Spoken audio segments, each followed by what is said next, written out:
Actually left ಸೈಡಲ್ಲಿ tension line ಇದೆ.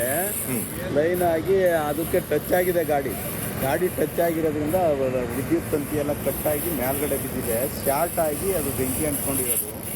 Actually ಅದು ಏನಾಯಿತು ಅಂದರೆ KEB ಲೈನ್ ಕಟ್ ಮಾಡಿಲ್ಲ ಬೇಗ. ಜೊತೆಗೆ ನಮ್ಮ ವೆಹಿಕಲ್ ಇಲ್ಲಿ ಬರೋಕ್ಕೆ ಲೇಟ್ ಆಯಿತು. ಯಾಕೆಂದರೆ ಟ್ರಾಫಿಕ್ ಏಟು ಜಾಮ್ ಇದೆ. ಒಂದೇ ರೋಡ್ ಇರೋದ್ರಿಂದ ಭಾಳ ತೊಂದರೆ ಆಯಿತು. ಸರಿ, ಇವಾಗ ನಮ್ಮವರು ಸ್ಪಾಟಲ್ಲಿ 16,000 ಲೀಟ್ರ್ ಗಾಡಿ ಬಂದಿರೋದು. ಓಕೆ, ಅದು ಫುಲ್ ಕಂಪ್ಲೀಟ್ ಖಾಲಿಯಾಗಿದೆ. ನೀರು ನೀವು ಯಾರಿಗಾದ್ರೆ ಏನಾರು ಅಪಾಯ ಏನಾರು ಯಾರಿಗೇನು ತೊಂದರೆ ಆಗಿಲ್ಲ. ಪ್ಯಾಸೆಂಜರ್ಸು ಈಗ ಒಳಗಡೆ ಬಸ್ಸಲ್ಲಿದ್ದವ್ರಿಗೆ ಏನು ತೊಂದರೆ ಇಲ್ಲ.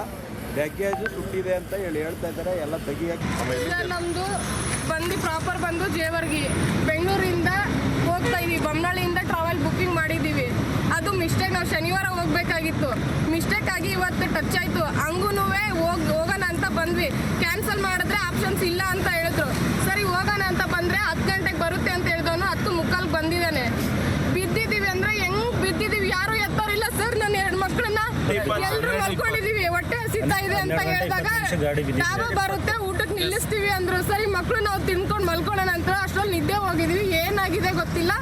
ಎಲ್ಲರೂ ಕೂಗಾಡುವಾಗ ನಮಗೂ ಎಚ್ಚರ ಆಯಿತು. ಹೆಂಗೆ ಬ್ಯಾಗ್ ಎಲ್ಲ ಬಿಟ್ಬಿಟ್ಟು ಓಡ್ ಬಂದಿದ್ದೀವಿ. ಕೆಳಗಡೆ ಟ್ರಾಲಿ ಬ್ಯಾಗ್ ಇಟ್ಟಿದ್ದೀವಿ.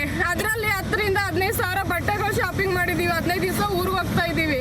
ಎಲ್ಲ ಸುಟ್ಟೋಗಿದೆ. ಈಗ ಎಲ್ಲ ಏನಾಗಿದೆ ಕೆಳಗಡೆ ಗೊತ್ತಿಲ್ಲ. ಮೇಲ್ಗಡೆ ವೆನಂಟಿ ಬ್ಯಾಗ್ ಇತ್ತು. ಅದರಲ್ಲಿ ದುಡ್ಡಿದೆ.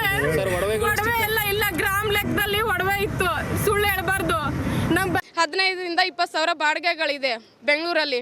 ಎಲ್ಲ ನಾವು ಖರ್ಚು, ಕಾಲೇಜ್ ಫೀಸ್, ಮಕ್ಕಳು ಸ್ಕೂಲ್ ಫೀಸ್ ನೋಡಿಕೊಂಡು ಜೀವನ ನಮ್ಗೆ ತುಂಬ ಕಷ್ಟ ಇದೆ.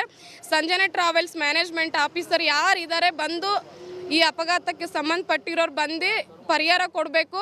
ಯಾರೇ ಆಗಲಿ ಸಂಜನಾ ಟ್ರಾವೆಲ್ಸ್ನ ಬುಕ್ ಮಾಡಬೇಡ್ರಿ.